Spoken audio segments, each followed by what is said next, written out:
খাইবা মোমো? হ্যাঁ মোমো খাইবা মোমো। এই যে আমরা মোমো আনছি মোমো। এই যে আপনারা দেখতে পাচ্ছেন আমাদের মোমো। খুলো খুলো খুলো খুলো খুলো।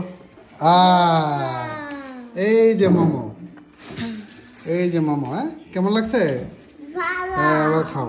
আসলে এই মোমোটা কিন্তু ইন্ডিয়ার একটি জনপ্রিয় খাবার, যেটা নেপাল এবং ইন্ডিয়াতে বেশি চলে। যারা আগরতলা গিয়েছেন, আগরতলা সিটি সেন্টারের সামনে অনেকগুলো মোমোর দোকান আছে। আমরা ইন্ডিয়া গেলে মোমো খেয়ে আসতাম। ঢাকাতেও অনেকগুলো রেস্টুরেন্টের মোমো হয়।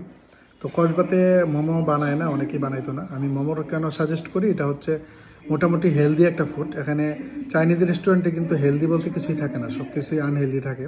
তো মোমোটাতে কিন্তু আপনার কোনো আর্টিফিশিয়াল কোনো কিছু ইউজ করে না। এখানে মনে হয় সব কিছুই একদম একটা হেলদি একটা প্রোডাক্ট। এটা কসবা উপজেলা মার্কেটের সামনে শর্মা ক্লাবে বিক্রি করে।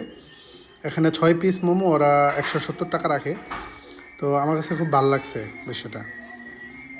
এই যে অনেক সুন্দর।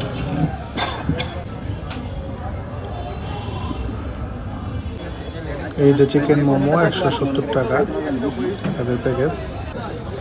সাথে সালাদটাও খুবই দারুণ। এই হচ্ছে রেস্টুরেন্টটি, এখানেই মূলত এটার বিক্রি।